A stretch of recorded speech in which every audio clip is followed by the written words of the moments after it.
Tuyo. Dito sa kabila. Dito. Ayun o. Dito, dito. May mitas tayo ng talong at sitaw. Mas marami tayong makaharvest na sitaw ngayon kumpara nung nakaraan. Ay, kit, naputol. Sitaw na naman. Lonely, I'm Mr. Lonely. Yun, grabe. Grabe naman na. Ayan, ito na yung pang finale. Ayun mga katunig, titikman niya na daw. First time. First time daw. Makatikin ng lutong Pinoy. Nak. Ginger niya hindi no. Because ginger is tastes like chicken. Nak. Thank Is you. it?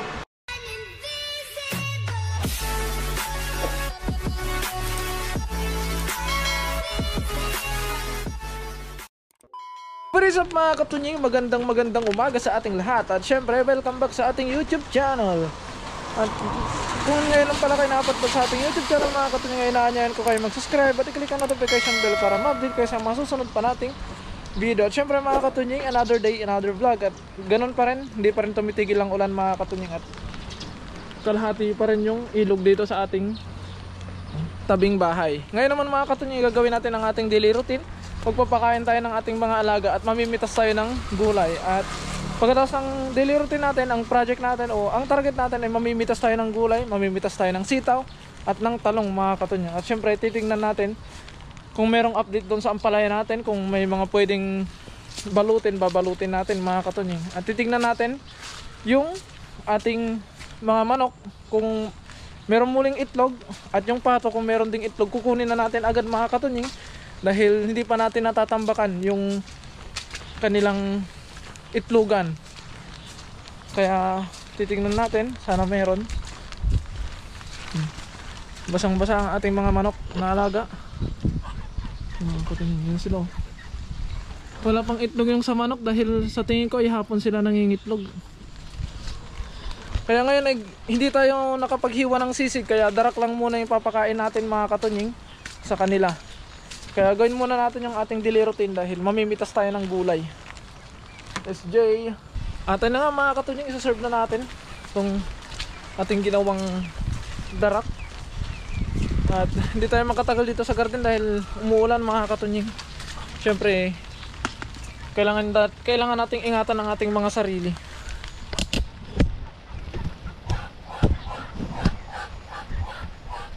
Namang lilim tong ating mga pato pero mas pinipili nilang ditong mabasa.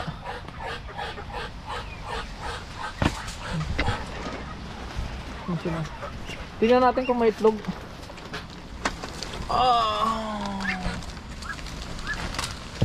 Sa ngayon walang itlog mga katunying, kaya ito muna tayo. Ito muna natin kung kanilang mga magulas. Hi guys. Ito mga katunying, meron na silang liliman. Hindi na, kahapon ay basang-basa doon, pero ngayon ay okay na. Hindi na gaanong basa. At itong ating kailangan linisan dito na dali lang hindi natin malinisan. Linisan muna natin itong kanilang kainan.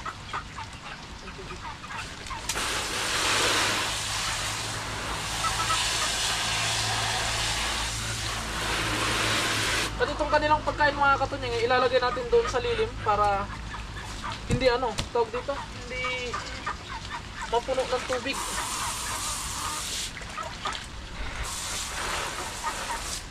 Basa muna natin mga tubigan nila.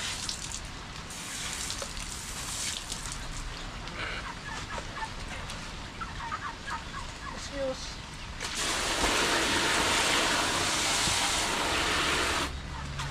Pati itong ating mga manok ay ilalagay din natin sa lilim ng kanilang pagkain. Basan muna natin.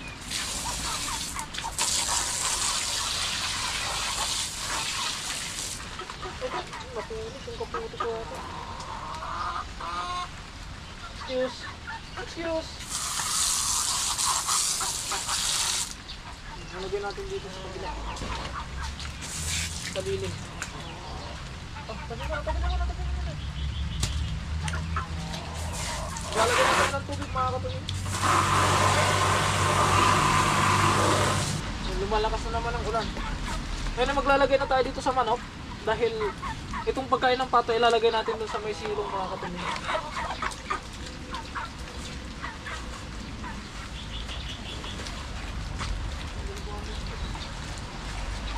Lumalakas na naman ang ulan.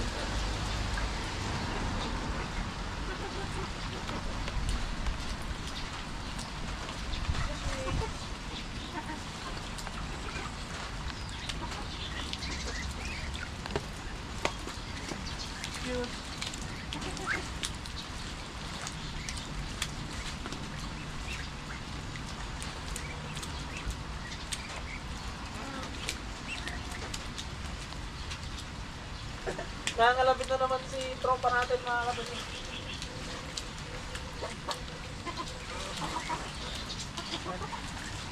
Dito naman tayo maglalagay sa ating pato. At dito sa pato mga katunying, dadagdagan natin ng tubig. Para dito yung tuyo. Dito sa kabila. Dito. Ayun o.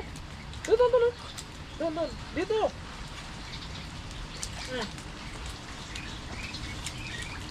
Lalagay na natin ito dito.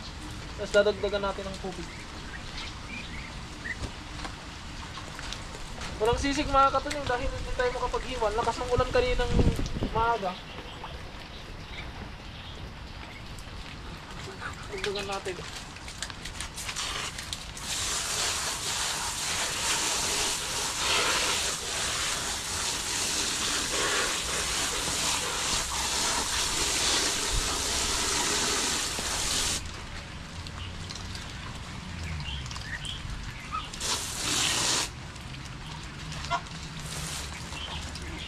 Tapos ilalagay ko siya dun sa silong mga katunying. Dito. Excuse me.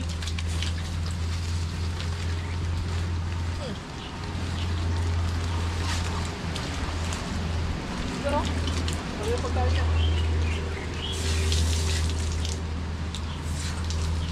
Yung natin ilalagay na natin dito sa manok na. Kumasado ko yun.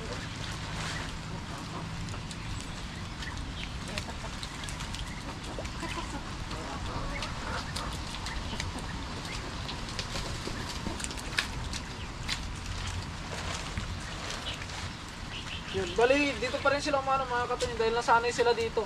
Kaso kailangan nating ililim mga katunying kanilang kainan. Hugasan na natin to. At papakainin pa natin yung mga nasa labas.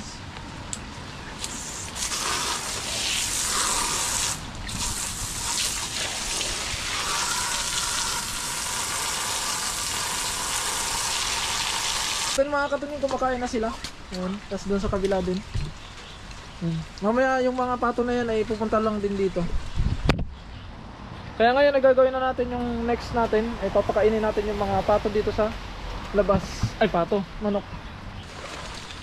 At yung ating mga katunying, yung ating kamatis ay mukhang malabo na naman yata.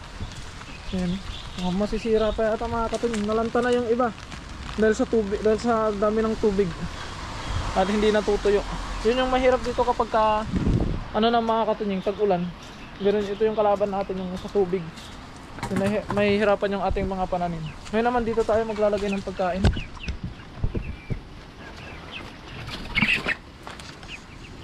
Buhay na naman ang langaw dahil sa ulan.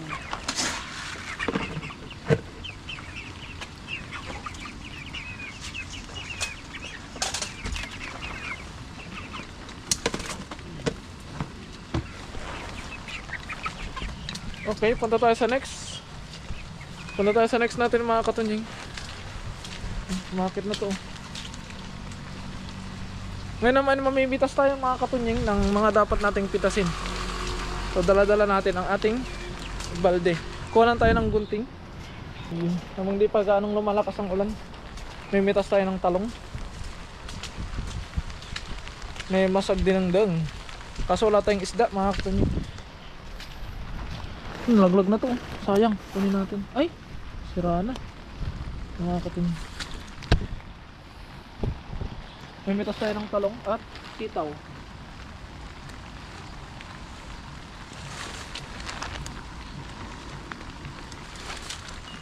Ayan. Ito yung napitas nating talong mga katunying. Ngayon ay punta tayo sa sitaw. Tingnan, daanan natin yung ating ampalaya. Malaki na yung isa mga katunying. Hindi kasya sa bag niya. Kailangan nating ayusin para hindi siya mabansot.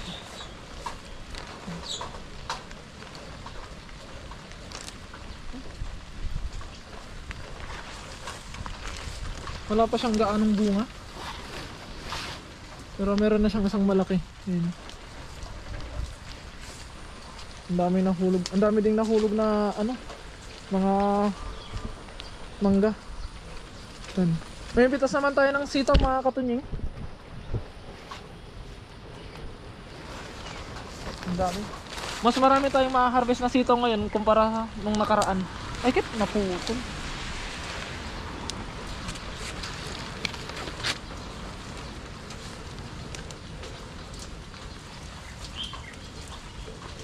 Mas marami ngayon.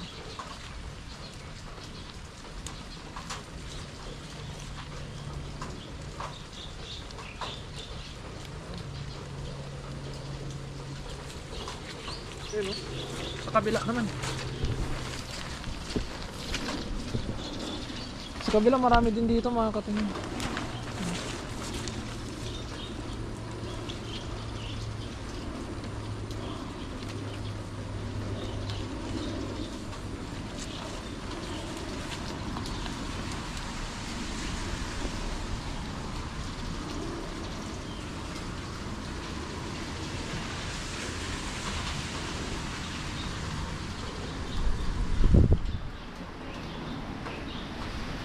Sitaw, gaganda. Ano? Sitaw na naman. At yung talong. Yan. Malit yung ating lagayan.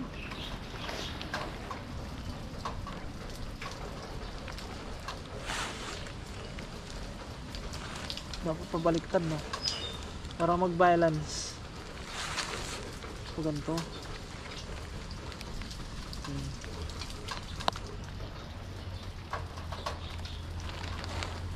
Okay naman yung ating harvest na sitaw at talong. Ito na siya mga katunying. Ay, meron pang isa na iwan. Dalawa pa lang. Sayang. Dalawa pa.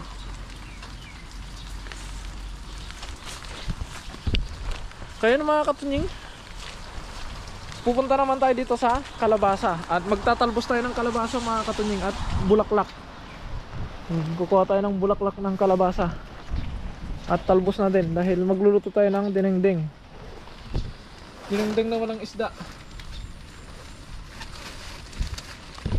Yan, bulaklak ng kalabasa habang umuulan. Ay, sira na. Habang umuulan, kuha tayo ng bulaklak. Wala ng bulaklak, isa lang. Yun, dalawa. Ay, sira na din. Magtalbos na lang tayo mga kata. Eh, saan na yung kahawak-hawak ko? Ito, meron pa dito. Sayang.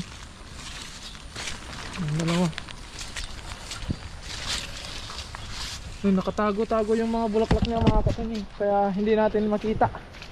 Dahil nagtatago. Lumabas na kayo. Saan yung isa dito?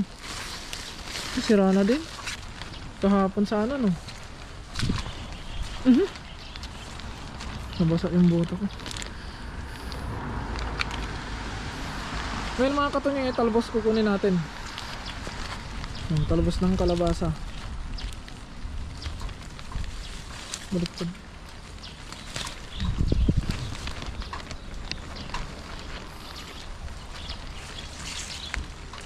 Para 3 in 1. Meron na tayong sitaw. Meron pa tayong talbos ng kalabasa. At meron pa tayong talong. Ilalapag ko muna tong ating camera mga katunying para makakakuha na tayo ng maayos. Para mabilis yung pagtalbos natin mga katunying at hindi tayo abutan ng malakas na ulan. Sasahugan natin to ng sardinas mga katunying.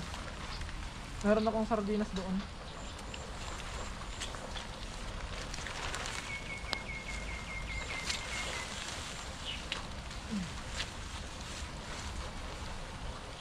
Sardinas at bagoong.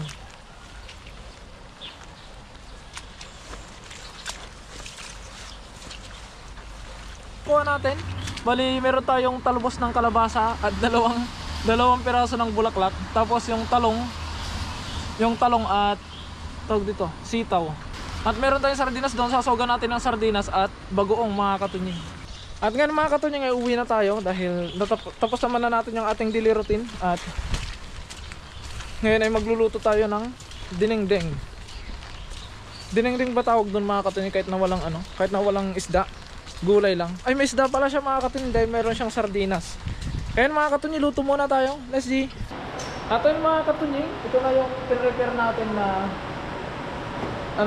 iluluto natin na gulay.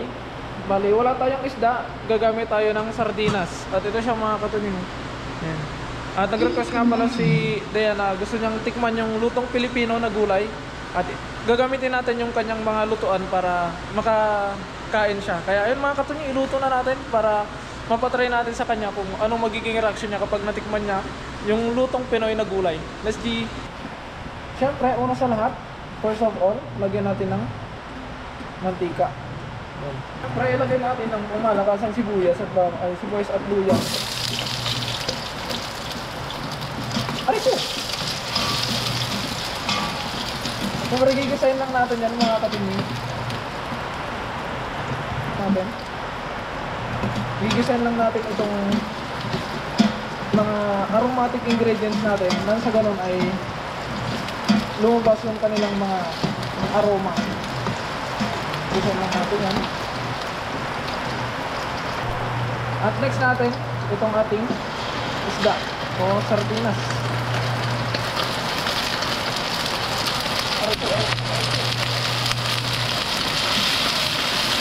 Gigisayin lang natin yan mga katunying. Nanonood yung ating guest.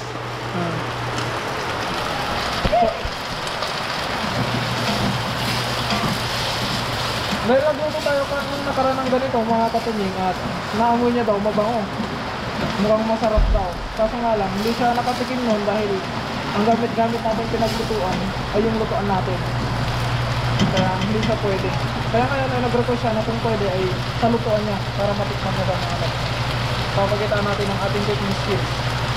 Siyempre next, yung beef.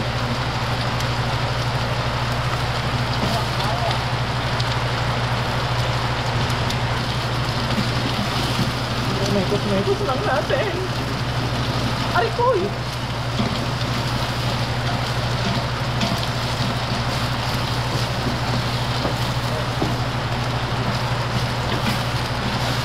Tapos lalagyan lang natin ng bagoong mga katunying.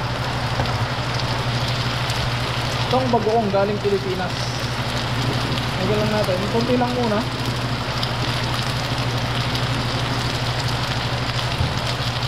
Ito talaga yung nagbibigay ng pampasarap.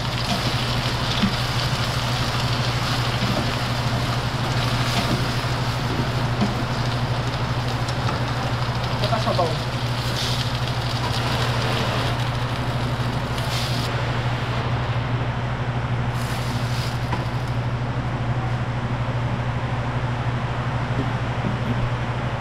Hintayin lang natin mga katunying. Palambutin natin ng konti yung sitaw. Dahil hindi natin pwedeng isabay yung talong mga katunying at madudurog yung ating talong. Takpan.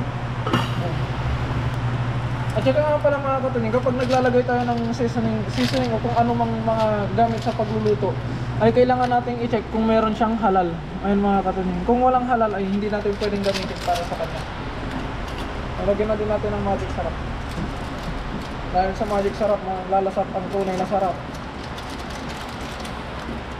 Pambalance ng tinta yan kasi mga katunying. Pampalinamnam.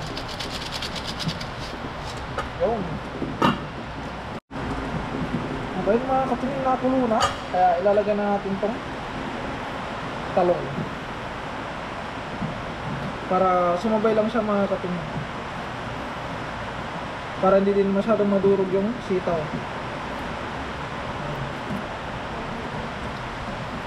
Hintayin lang natin kumuluto, tapos ilalagay na natin yung dahon ng kalabasa.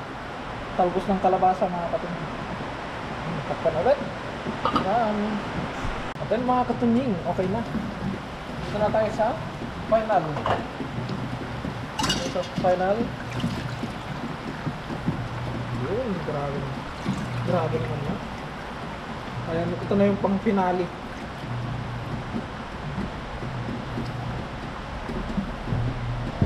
Ilulubog lang natin yan mga kapatid. Hintayin lang nating malanta yan at all goods na. Lagyan natin sa ilalim para maluto.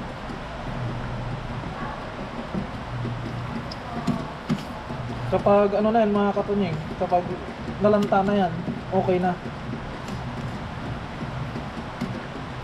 Ayun mga katunyeng, titikman niya na daw. First time. First time daw makatikim ng lutong Pinoy.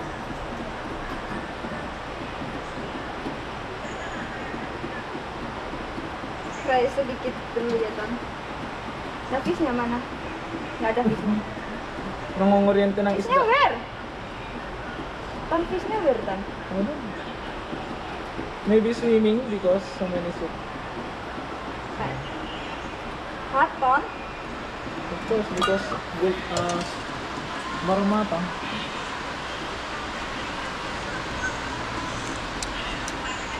Enak. Ya Allah, ginger ini itu. What's the taste? Panas. Enak. Good or no good? Good. Enak. Gingernya ini loh. Because ginger is taste like chicken. Enak. Thank Is you. it? Say bye bye. Bye bye. Thank you, Tony.